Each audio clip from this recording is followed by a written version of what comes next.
Hi everybody, my friends got together and bought me this Rover 100 track car in secret.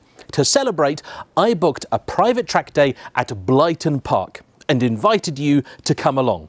And the legends that you are, you sold it out in 12 hours. I was worried we weren't going to have enough people. So much is the demand, I have now booked a second date at Blyton for November the 3rd, giving you a little bit more time to get ready. So, if you'd like to join me, my friends, and the mighty Metro at Blyton for a little bit of fun, please follow the link in the description down below or send me an email.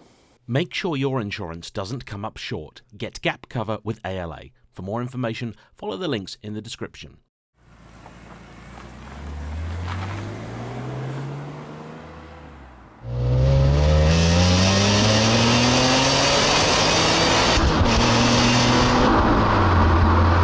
Hello everybody. The E46 generation BMW M3 is the most overrated performance car of all time. And I will die on this hill. But there are those out there who acknowledge the car does have some failings, and they say BMW did fix it, but not for the regular car. Instead, they saved that for the mighty CSL. Small problem though, today a CSL is £100,000 car. What then do you get? If you want an E46 M3, you don't want a disappointment, and you can't afford a CSL. Well, it just so happens that for 20 years there has been an answer. It's this, the M3 CS.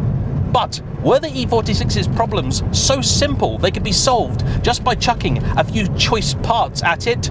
Or is this yet another car where those who love it are blinded by it? Find out in today's episode of JayEmm on Cars.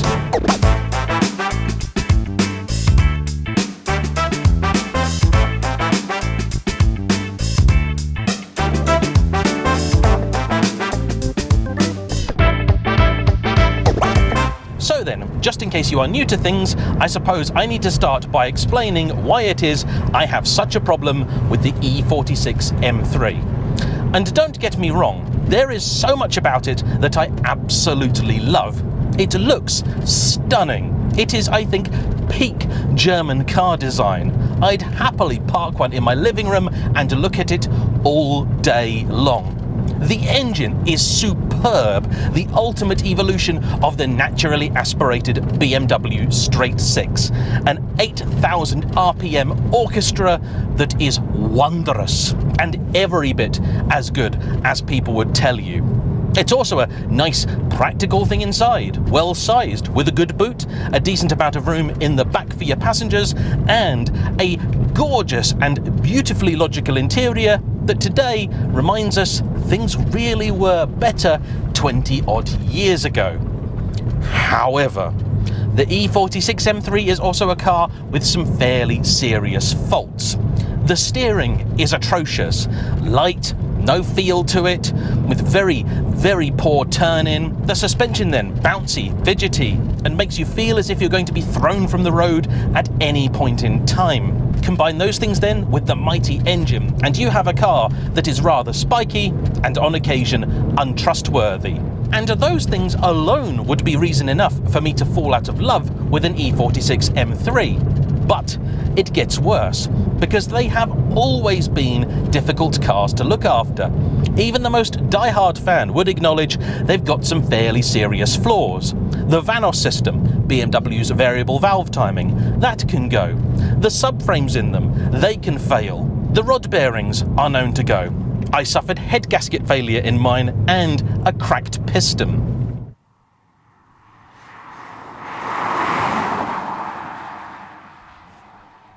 They also, in the last few years, have developed a fondness for rust. But none of this has stopped the mighty CSL from becoming an ever more unattainable modern-day classic. And I've always been rather curious about that, because I recall the CSL as a new car. Back in the day, your regular E46 M3 was about £40,000, a CSL about £60,000, a not insignificant upgrade, for which you got a fairly serious diet, the car being some 100 kilos less, courtesy of lots and lots of lovely carbon fibre, aggressive seats, a carbon fibre roof for I think the first time on a production car, certainly a production BMW, and a carbon fibre intake giving you the noise of the gods. A slightly more aggressive cam also gave you marginally more power, but the majority of the performance came from the lightweight savings and the improvements to the car's chassis, which included a new steering rack designed to give far more feel and a different ratio. You also had new springs and dampers, lightweight alloys, and a couple of other stylistic touches to help the model stand out, notably the classic front bumper with a single inlet and the boot lid at the back, far more aggressive than the one on the regular M3. They even came with track day specification tyres, which according to that episode on Top Gear were so aggressive you had to sign a piece of paper promising not to drive it in the wet, or if you did, that you took your life into your own hands. Though the one big part of the CSL that nobody ever liked, the gearbox, for it came exclusively with BMW's SMG. By that point in its second generation, this was their single clutch automated manual. And today, a little cottage industry has developed, converting them into regular stick shift. But I suspect very few CSLs actually get driven now on account of the ludicrous value. And this is where the CS comes in.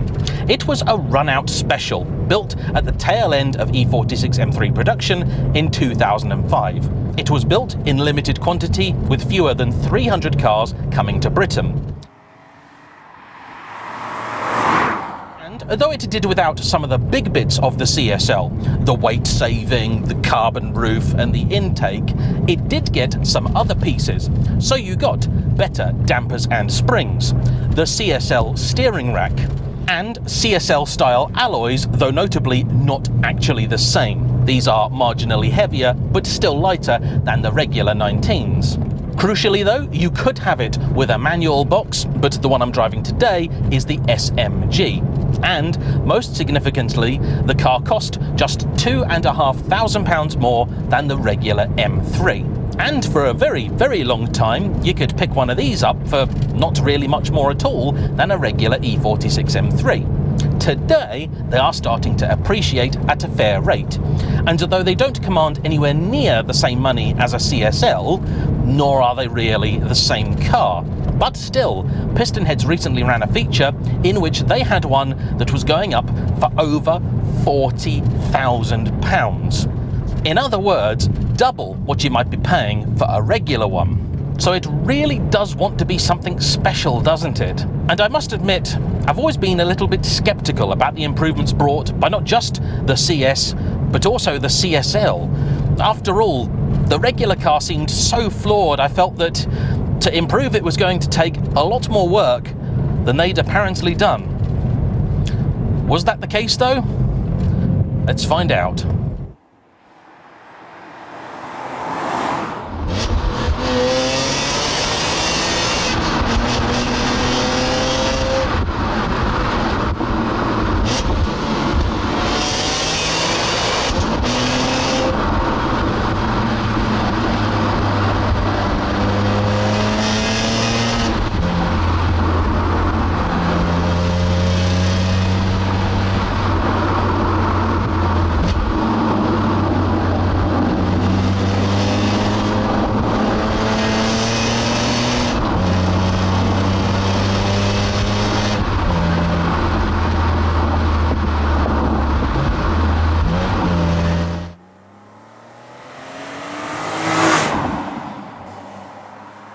Ladies and gentlemen, cover the children's ears. This is an E46 M3 that I'm enjoying. Now, is it perfect? No. The steering is still not the best, but it's now got a much nicer weighting to it, far more confidence inspiring. And the same is happening with the chassis. This, you get up to the national speed limit, here, 60 mile an hour, and all of a sudden, it comes together. It really starts to work. As was common for the day, it is a passive setup, but it's a good one. If you were to make me guess, I'd actually say it's softer setup than the regular car. Now, I don't know what's actually true, but it works. And just in case you're thinking that it's got me all hot and sweaty, it does. That's not the driving dynamics, that is the aircon, which isn't working. The gearbox also, it's just not nice. Although, I will give it some credit, for I have just gotten out of an E46 M3. That's the one with the V10. And that has the 3rd generation of the SMG box. This, I think, is a little bit better. Certainly seems to shift a little bit quicker. It's still not a brilliant system though, and I'd much prefer this car with a manual, though in truth, the manuals in these are variable. Some are great, some are not. Now, I think the last one of these that I drove had the shorter final drive-in that I know is a popular upgrade. And Toby, this car's owner, has been thinking about it. I wouldn't personally put one of those in, because I think it'll make the car even spikier than it already is. But with the engine in these being more or less as highly strung as they can be, it is one way of improving the performance.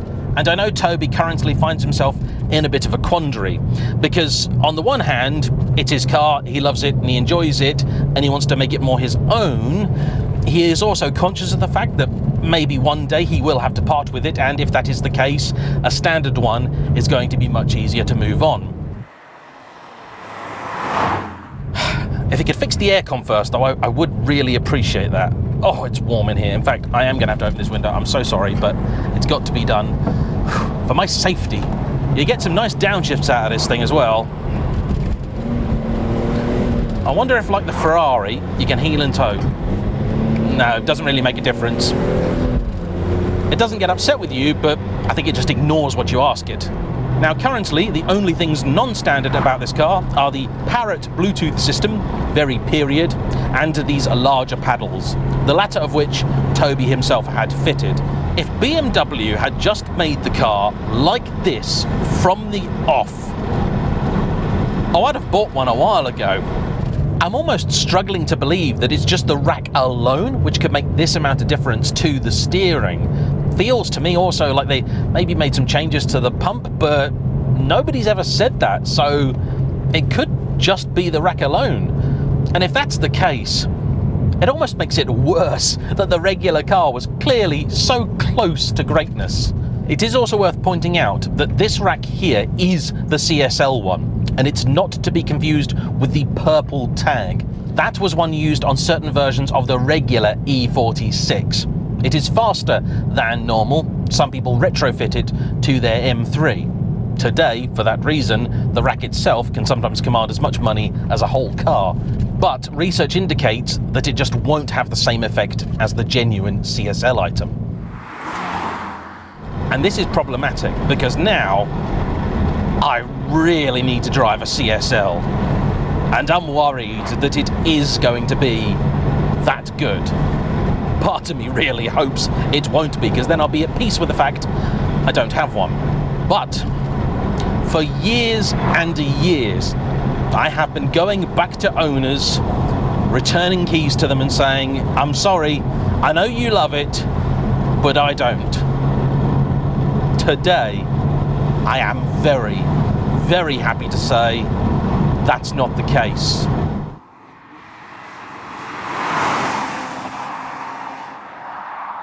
But before you go rushing towards the classifieds, don't forget to take CarVertical with you, the super-powered super search that cross-references a number of databases from around the globe to give you all the information you want to know on any potential used car purchase, including previous accident damage, mileage discrepancies, involvement in fire or theft, and all of that you can get in just 60 seconds, and for 20% off, don't forget to use my discount code JayEmm.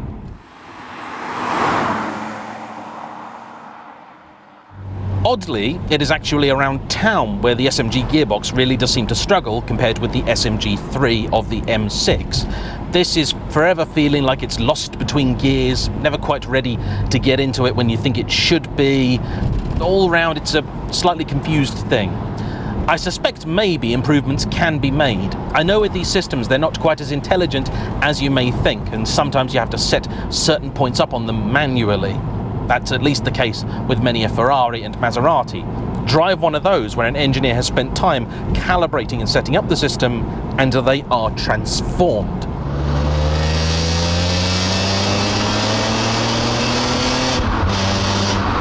Yeah, at speed that gearbox is so much better. And the M6 you had to be almost at the red line to get a good shift out of it. This, nowhere near to it.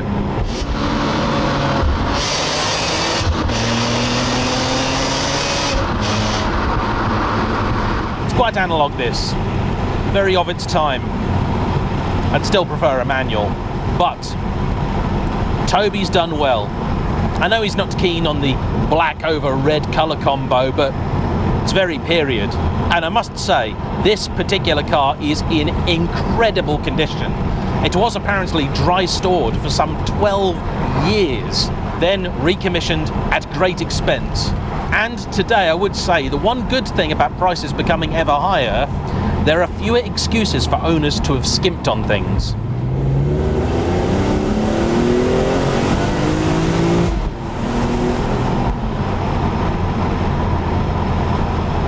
I would say though, this engine doesn't feel like it's got quite the savagery of some others I've driven.